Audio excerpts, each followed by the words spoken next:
let me recognize Dr. Nate Smith, who traditionally joins me for this, as well as A.J. Gary, our Director of Emergency Management, and then today Dr. Cam Patterson. I've asked him to be here to talk about some of the PPE procurements that have been successful here in Arkansas. First, in terms of the update, yesterday we had 643 cases in Arkansas with 66 hospitalized. Today we had 61 cases, so now we have 704 cases in Arkansas with 71 hospitalized and no new deaths. Let me make a couple of comments today.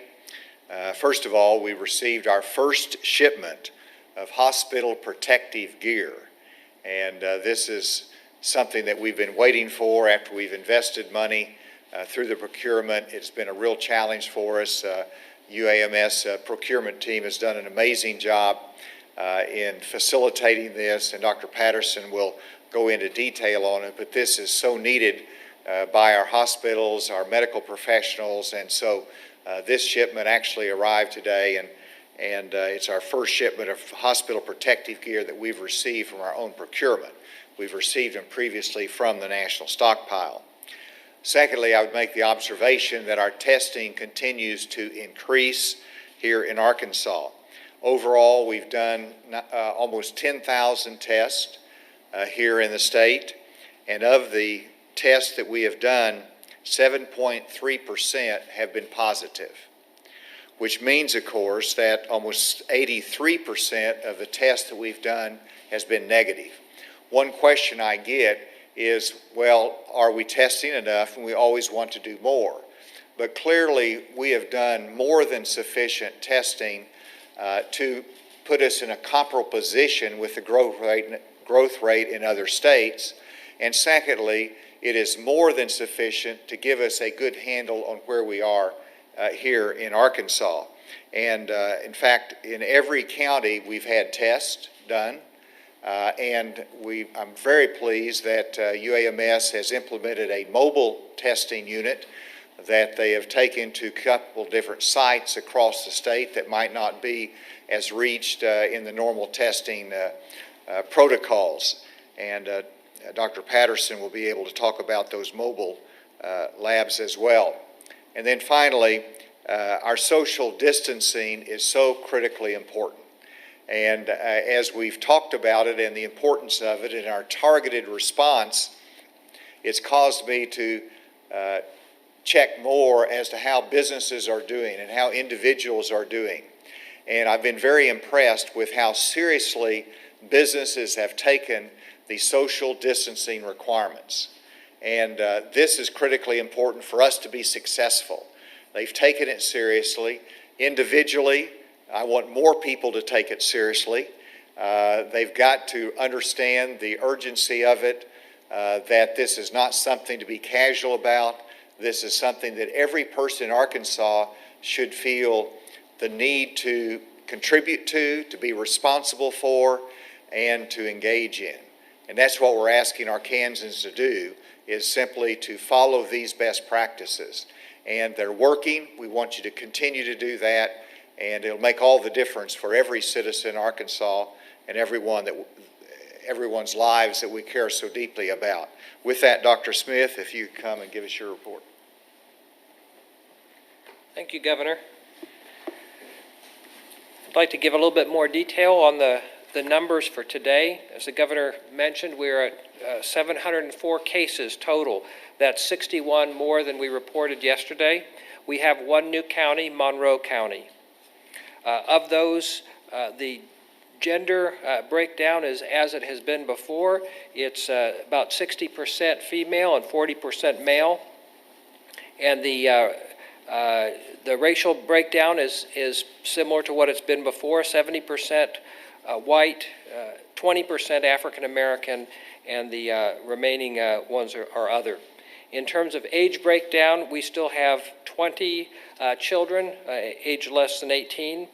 We have 197 older Arkansans aged 65 or older, and then 487 aged 18 to 64. I'm going to talk about some of the comorbid conditions, some of the underlying medical conditions later in just a moment, but I'd like to give the number of hospitalized, which is currently 71. That's up 5 from yesterday. We have 26 who are on a vent. That's up 3 from yesterday. We have 39 who have ever been on a ventilator, and 5 of those have successfully come off a ventilator, and unfortunately 9 of those have passed away. We have a total of 12 deaths, which is the same as yesterday. We have 60 that have recovered. In terms of healthcare, nursing home residents, we have 53. That's up 2 from yesterday, and healthcare workers is 96. That's up 5 from yesterday. Of the healthcare workers, we have 10 physicians, 28 nurses, and 4 certified nurse assistants, CNAs, and then the rest are either licensed or unlicensed healthcare workers or unknown. Of the 12 that have passed away, I gave the age breakdown yesterday. 8 of those are age 65 or older, and 4 are age 19 to 64. I'd also like to give the geographic region of our deaths. The majority of them have resided in Central Arkansas, 6. We have 3 who resided in Northwest, 2 in Northeast, and 1 unknown. I would like to talk a little bit about the nursing home. We had 2 additional positive cases in nursing homes. Both of those were in Lakes of Maumelle nursing home. I would like to talk a little bit about testing. The governor mentioned that we had we've done total almost 10,000. To give you an exact number, we've done 9,626 total reports, lab reports, and of those 7.3% were positive. For yesterday, we had a total of 658 reports, of which 4.9% were positive. Of those 658, 62 were done by UAMS, 144 were done by the Arkansas Department of Health Public Health Lab, and 452 were reported by commercial labs. I'd like to talk a little bit about underlying medical conditions. I've been asked about that specifically. People are interested. There was a national report that was published by CDC in their MMWR, Morbidity Mortality Weekly Report, and that showed that of patients who are COVID-19 patients who are not hospitalized, 27% had 1 or more underlying medical conditions. When you look at those who were hospitalized but not in an ICU, that jumps up to 71%. And of those who were admitted to the ICU, 78% had 1 or more underlying medical conditions. I don't have all those numbers for Arkansas specifically, but I want to talk about some specific conditions here. Diabetes. Of our cases, all of our cases, all of our 704 cases, 8.5% have diabetes. When you look at those of our cases who have been hospitalized, though, it's 30% have diabetes. And when you look at those who have been admitted to the ICU, it's 38% have had diabetes. Another important underlying medical condition is heart disease.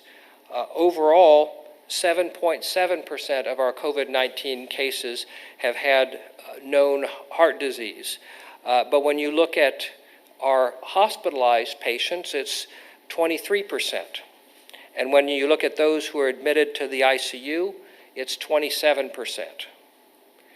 And the last one I'd like to look at today is chronic lung disease. 4.4% of all of our COVID-19 patients have had chronic lung disease, but of those hospitalized, it's 14%, and of those who are admitted to the ICU, it's 16%. And I'm going to go ahead and give you a bonus one. We'll talk about chronic kidney disease as well, because that's been an issue as well. Only 2.1% of all of our COVID-19 patients have had chronic kidney disease, but of those hospitalized, it's been 8%, and of those admitted to the ICU, it's been 11%.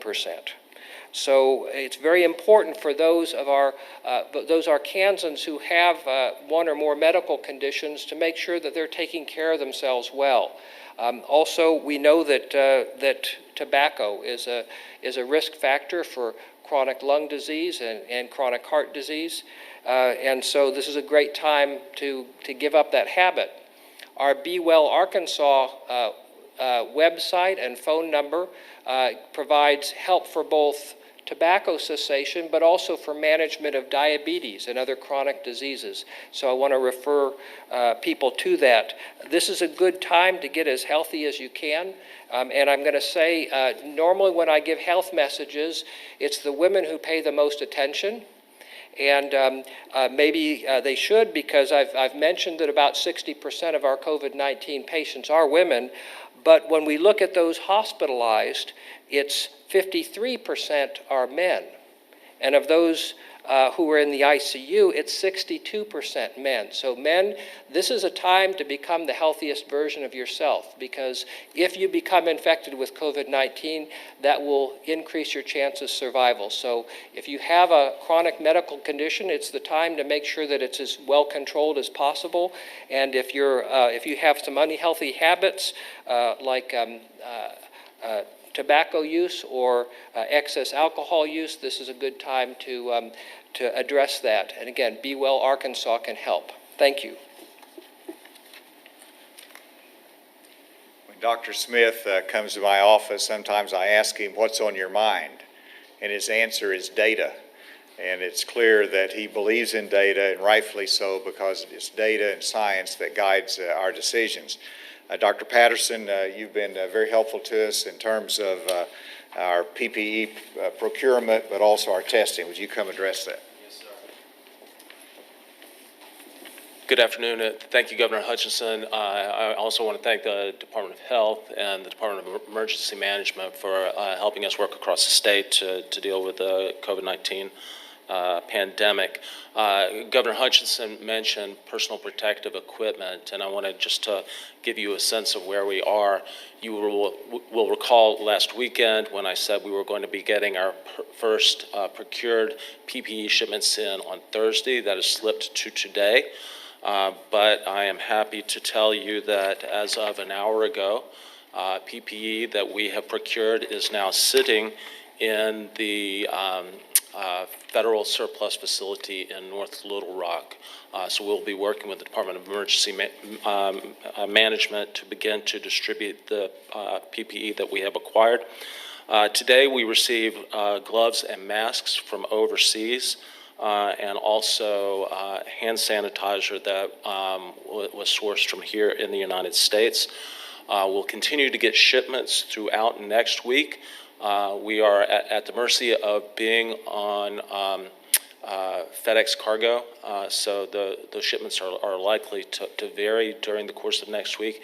And then we have chartered a cargo flight scheduled to leave Saturday, April 11th, and returning Sunday, April 12th. And if we're able to keep that on track, Governor, we'll be able to deliver you 30 days worth of personal protective equipment for the state of Arkansas. We have additional production time that we have procured to continue to produce personal protective equipment. So once we have those supplies in on the 12th, I think we'll be in a good position going forward. I want to give everybody a sense of the difficulty in making all this happen. This all starts with making purchases of this equipment. Now these purchases, especially if they're occurring in China, happen in the middle of the night And then the people who are making those purchases have to come back to work the next day and implement the paperwork on our side. So our procurement teams are literally working around the clock to make all this happen. And with all due respect, Governor Hutchinson, the person on the right side of this picture is Curtis Broughton, who is, I think, the most important person in the state of Arkansas right now. He's our Assistant Vice Chancellor for Procurement, and he's the person who is making these deals happen at a price point that will make this sustainable for the people of Arkansas. Now, once we purchased it, that's not the end of the story. We have to arrange shipping. We have to get this equipment through customs on both sides, and the slowest part of customs right now is in China. Because there are so many bad actors who are trying to make PPE available. The government of China is being exceptionally rigorous in vetting material that is coming out of China right now. So that's a big break point for us. Obviously, the shipping capacity coming from China to the United States is simply being overwhelmed right now. So we're competing with everything else that people are trying to ship into the United States. And frankly, FedEx will tell you that their ability to track goods that are coming over from China right now is being overwhelmed. So we literally don't get tracking numbers until material is physically in the United States right now. So it's just very difficult for us to ascertain on a day-to-day basis how all of this is coming and going. But having said all that, we breathe a sigh of relief now that we see that the spigot has been opened and the equipment is coming in, and we look forward to working with Adam to make sure that we get this material over to them so they can allocate that to the people who are most in need. Now, I want to mention one thing, though. Not everything that we are procuring is coming from overseas. I mentioned the hand sanitizer. And the hand sanitizer is actually being made by L'Oreal. L'Oreal approached us and said, how could we help you? And we said, well, the one thing that we need is hand sanitizer. L'Oreal said, we do not and have never made hand sanitizer. But L'Oreal is committed to the state of Arkansas to provide us with 550 gallons a week of hand sanitizer for healthcare professionals in the state, free of charge. And that's an example of people stepping up to the plate and coming together and making this all happen. So we cannot thank them enough. I also want to thank the Arkansas Heart Hospital, which is going to be collaborating with us and with the Department of Emergency Management to help get some of these materials out to clinics that are difficult for us to reach out to directly. And then lastly, I'd like to finish by telling you a little bit more about the news that Governor Hutchinson shared about our mobile testing unit. I know some communities do have concerns that there are not good opportunities to have testing performed in their community. So we put together a mobile testing unit. It's a van. It's being directed by Jennifer Hunt, who's our director of our pathology and laboratory medicine program at UAMS. And the first foray out into the field yesterday was in Helena. We weren't sure how this would go. It turns out it went very smoothly. We screened 123 individuals in Helena. 30 of those individuals were tested, and I don't have test results back from them today. We should be getting them later on today. I have my fingers crossed that they're all negative, and we'll be going out into other communities next week to make sure that we meet the testing demand for people here in the state of Arkansas. So Governor Hutchinson, I appreciate everything that you have done to support these efforts. We appreciate working with the Department of Finance and Administration. And again, I want to shout out to the Department of Emergency Management and the Department of Health for the great work that they and their teams are doing. That's a super report. So let me turn it over for questions you might have. I guess what's our backlog in testing right now? Well, I'll let them answer that, but the Department of Health is current. They do that overnight. The UAMS does theirs overnight. In terms of the commercial labs, we don't have any way to control that, but they have a three-day delay, something like that, in their reporting. So that would be their backlog.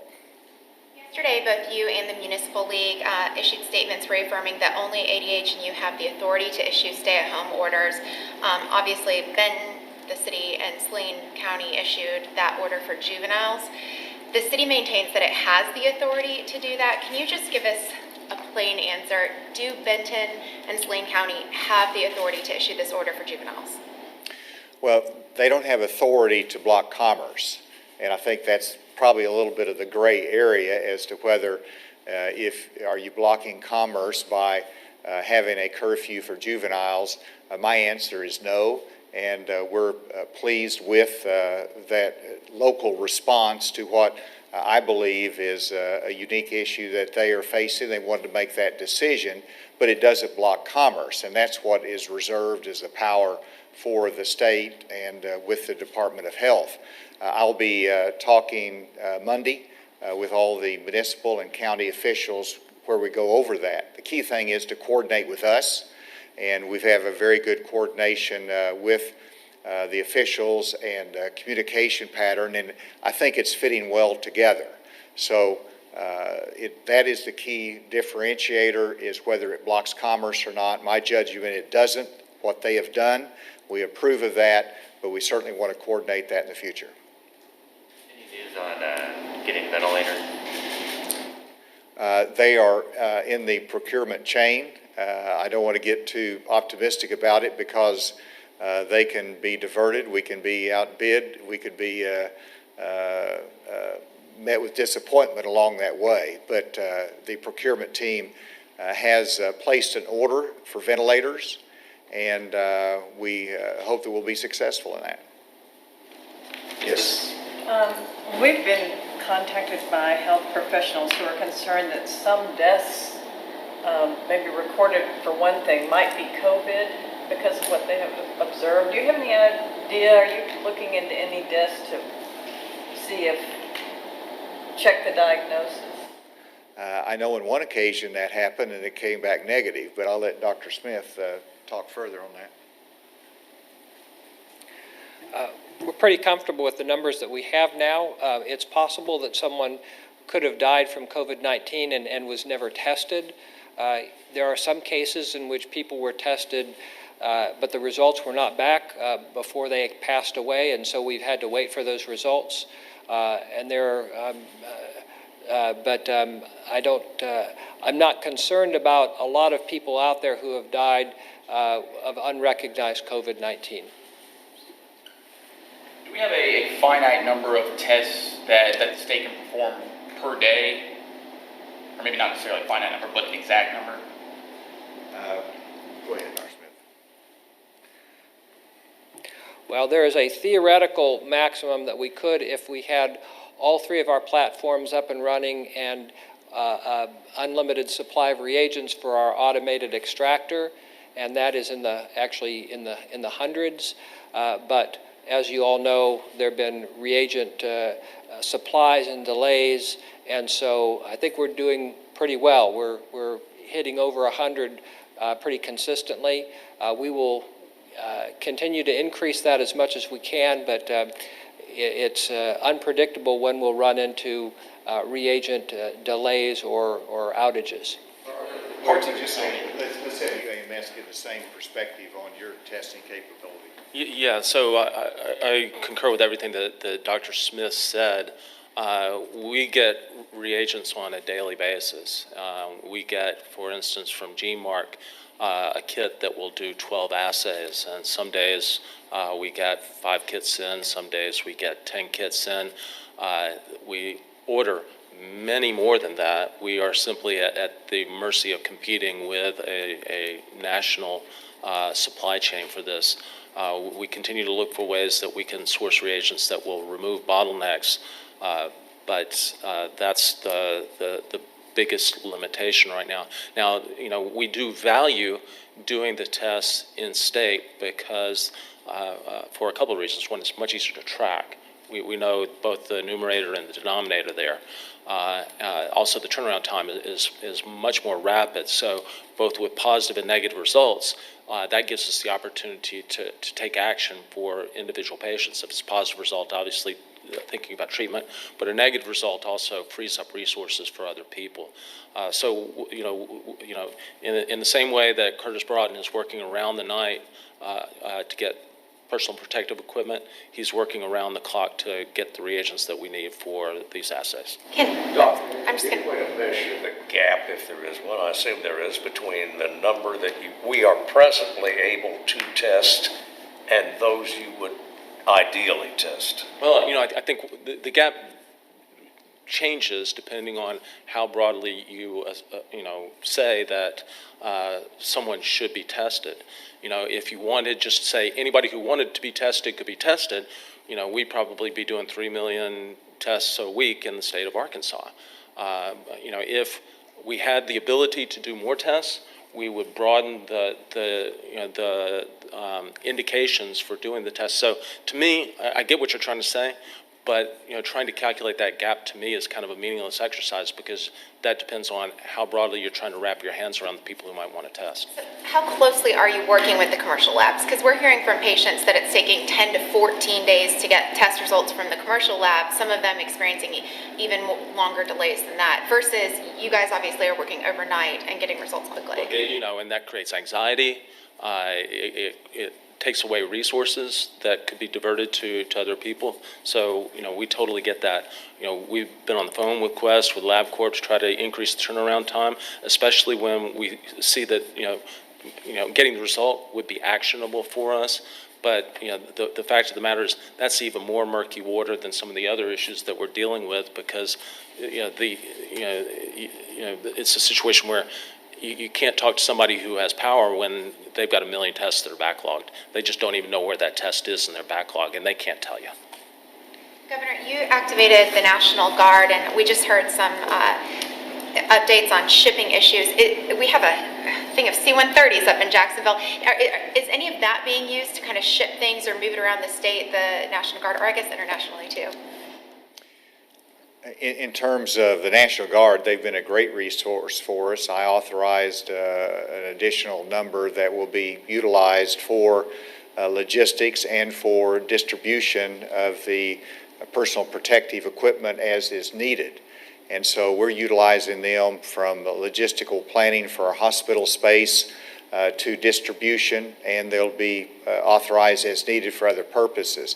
In terms of, I've thought about that myself when we're trying to get that product back from China, but we prefer to use FedEx freight, FedEx whenever we can. They've dedicated a cargo plane for us, and I think beyond that it will take a presidential directive probably to utilize that type of assets in an international venue.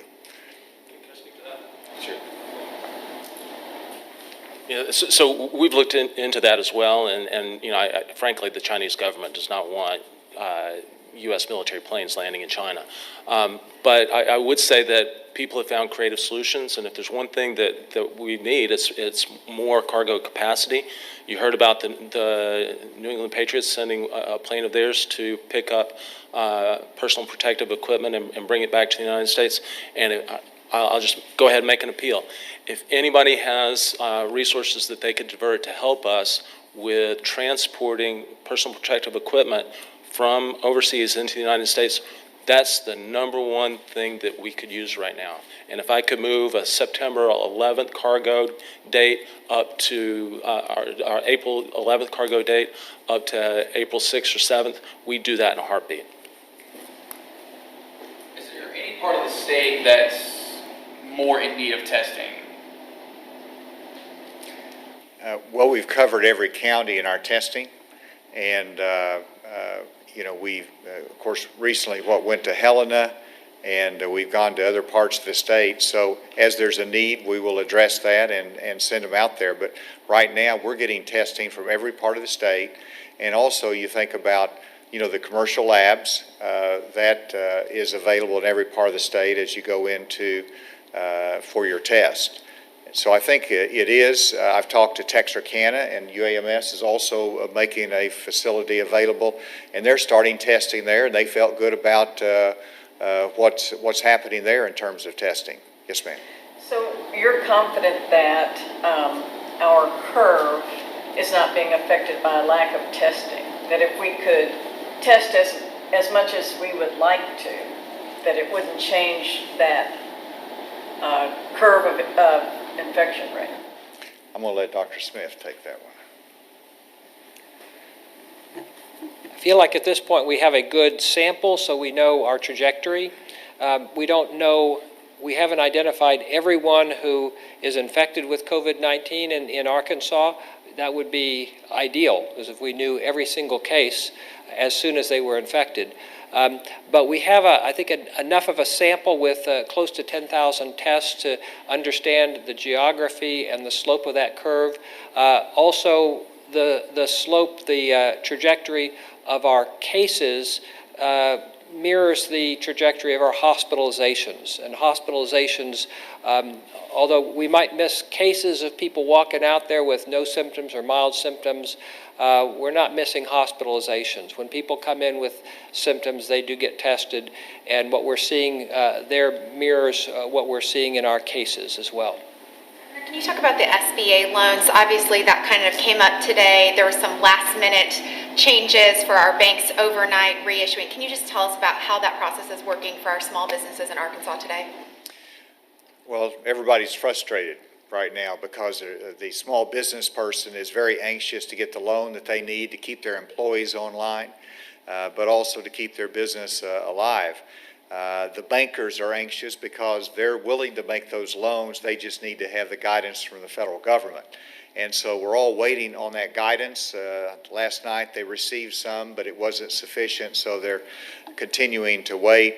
I know it's a humongous task, but that's the linchpin of it. That's the beginning of it, to get that guidance from the federal government. Once that happens, then the banks are ready to go. Small businesses are in great need of that. I would emphasize to everyone that we have those bridge loans available through our economic development. And so if you're waiting on a SBA loan, also talk to your bank or call AEDC about a bridge loan to help you to get to the point that you can get your SBA loan. We have loans that are up to $250,000, and then we have even smaller loans up to $25,000 to help the very small business person get over a hump and to stay alive until you get the larger loan. Governor, I guess every news office in the state has received numerous complaints, pleas for help about getting unemployment benefits and the delay and the technical aspects of it. Is there any? So, in their behalf, can you assure that these Arkansans that the machinery is working as well as it possibly can under the circumstances? Do you have adequate resources, adequate personnel, additional phone lines? The answer is we're giving Department of Commerce and our unemployment office all the resources that they can possibly absorb to address this flood of unemployment applications. I got briefed on that again today, and I believe they've trained 20 to 40 new workers in answering the phone call. We've transferred personnel there. We've also have a third-party vendor that is helping us in relieving the pressure from the call centers.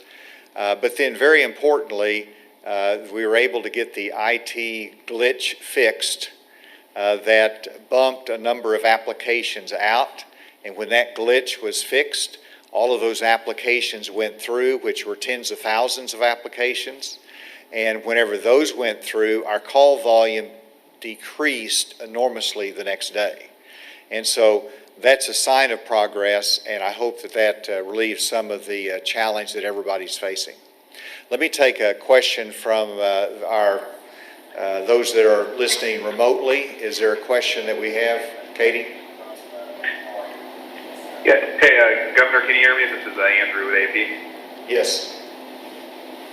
Andrew, I can hear you. Go ahead.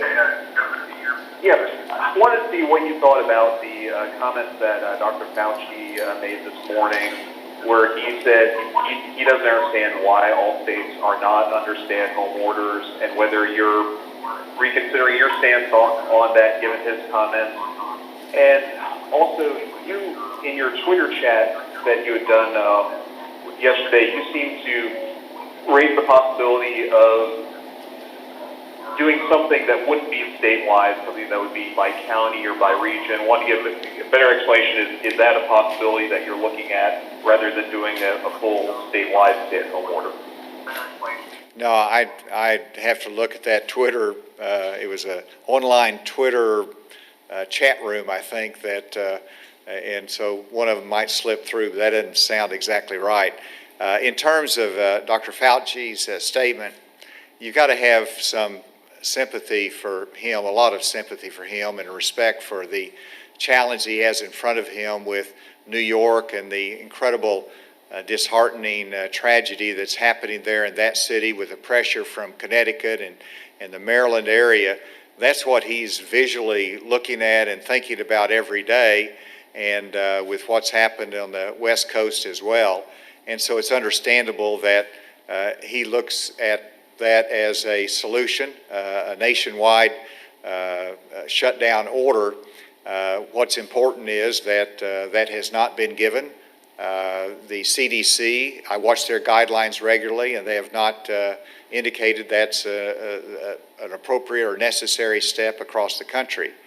And so we'll continue to look at those guidelines that's offered from the federal level. I made my statement yesterday as to why we are where we are. Our targeted approach, I think you see it day in and day out, is proven to be a good approach for Arkansas. And with that, it's an important question. I'm going to ask Dr. Smith if he has a further comment on that. I think, as we all know, Dr. Fauci is an outstanding scientist. I can't think of anyone who's held in higher esteem and respect, including by me. And I think what Dr. Fauci has been saying on behalf of our country should be listened to. Now, when it comes specifically to what we should be doing in Arkansas, I would really love if Dr. Fauci had the time and energy to come down and we could go through our numbers together and talk through it and explain realistically how much more we could expect with a stay-at-home order and how much that would cost us. As I look at those numbers, it seems like we're doing at least as well as any other state. So there doesn't seem to be a compelling reason to do a stay-at-home order here in Arkansas. Again, Arkansas is not the same as New York City or some of these other parts of the country. Actually, if Dr. Fauci could come down here and stand with the governor every day and advise him, I'd be happy to sit down. But what we're doing is making the best decisions for Arkansas based on what we're seeing here, what we know about where we've been and where we seem to be going with this epidemic. And I certainly would not dispute anything that Dr. Fauci said about the country as a whole, but I don't think he was specifically talking about Arkansas. Are you guys tracking smokers as part of your statistical data? As you can imagine, the amount of information we have on each person who gets tested is somewhat limited, and the amount of time it takes to get additional information on those who test positive means that there's a significant delay. I would love to have real-time information on smoking status. We have to depend on studies that have been done elsewhere. We know that smoking is a major risk factor for bad outcomes, hospitalizations, even deaths from COVID-19. How bad it is has ranged from studies. There's one study that showed that smokers were 14 times as likely to have bad outcomes as non-smokers. Others have shown less, but all of them are showing that smoking is a risk factor for a bad outcome with COVID-19. When you get put on the vent, some of the numbers that you gave us, that 9 have died and only 5 successfully taken off, does that indicate that the recovery rate's just extremely low if you get put on, or is it just a long process and we don't know yet? The trajectory, how a person does, really depends a lot on the underlying conditions. If the person is very old and has bad lungs or bad heart to begin with, then their chances are low before they even go on a vent. But someone who is healthier going into it, they're more likely to come off the vent. Again, this is most of the people who end up in the hospital do have underlying medical conditions, oftentimes multiple medical conditions. All right, we have time for two more questions, one from the table and one from remote. I think, was it over the weekend or maybe earlier in the week, you talked about a need for a more robust awareness program? Yes. I was just curious what the Department of Health is, we're gonna see football coaches and basketball coaches Well, actually, bring awareness to it, or is it you? First of all, we've utilized social media in a voluntary way. I applaud both the University of Arkansas coaches as well as the Arkansas State University coaches that have gone online and done social media reminding young people, particularly, social distance. And I made the comment, if you want to get back to basketball, exercise social distancing, we'll get there quicker. And so they've been very helpful with that. But we also have authorized a paid media campaign to emphasize social distancing, and we're working that up. That will engage both in online advertising as well as other mediums. And then the remote, do we have a question remote? Yeah, Governor, the legislative leaders have said they're going forward as planned with the fiscal session. They hope to wrap it up in less than 2 weeks' time. This question also for you and Dr. Smith. How do you all plan on approaching that? Do you think they need to go even further with social distancing or any other measures, given the fact that you've got 2 lawmakers who have tested positive? And Governor, for you specifically, I guess how are you going to approach it? Are you going to be addressing a joint session of the legislature? Kind of how do you approach this going forward? We are absolutely going to use in a very disciplined fashion social distancing. They did that in the last session very appropriately and with great distance in the Stevens Center as well as in the Senate chambers. That will continue. I've spoken with both leadership. Constitutionally, we have to have the session, but also budget-wise, we need to have the session. And in terms of my role, I will be giving my State of the State address to a joint session, which will be joint only by about 4 miles. I will be speaking in the Senate chamber, and it'll be broadcast remotely to the House chamber in the Stevens Center. But that's important to set the stage for the session, and that's at the invitation of the General Assembly, of course. But all of the social distancing guidelines will be emphasized, and we're being careful. No one wants to cross the line. No one wants to endanger themselves, their family, or the work that we're doing. So we're trying to set the example, but also we're concerned about the health of our loved ones. And do you have anything to add, Dr. Smith? We're looking at that very closely. Our Department of Health Medical Director for Infectious Diseases, Dr. Naveen Patil, is working with me, and we have some ideas that we might suggest to make it even safer. We'll just see what's feasible. Dr. Smith, is there a level, a point in the arc at which you would clinically recommend to the governor that he impose a stay-at-home? A critical mass point, I guess, would be. Anything is possible. I don't have a particular number in mind. We really would need to look at the trajectory and what benefit we are seeing in other states that we're not getting here in Arkansas. So the short answer to your question is, of course, the governor has always been open to input on this and other issues, but I don't have a particular number or trigger on that. But certainly if it looks like other states are doing better than we are with different policies, whether it's stay-at-home orders or something else, we want to adopt those. Thank you very much today. Oh, and by the way, I'll just, tomorrow we will be looking at some best practices in Arkansas in terms of social distancing by businesses. And then we'll also be announcing some additional enforcement actions in terms of what we're trying to accomplish through our targeted response to this COVID-19 urgent circumstance. Thank you.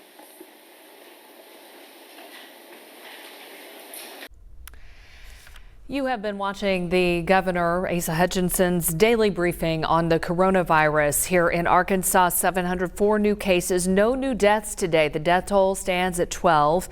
71 people are hospitalized and 26 of them are on ventilators. Testing continues to increase, the governor says, with nearly 10,000 tests performed since March 11th. 7.3% of people testing positive, 83% negative. This is enough, he says, to continue the social distancing, not to shelter in place here in Arkansas, but social distancing, as he says, making all the difference for the citizens of our state. He also announced today that the state received the first shipment of hospital protective gear from our own procurement.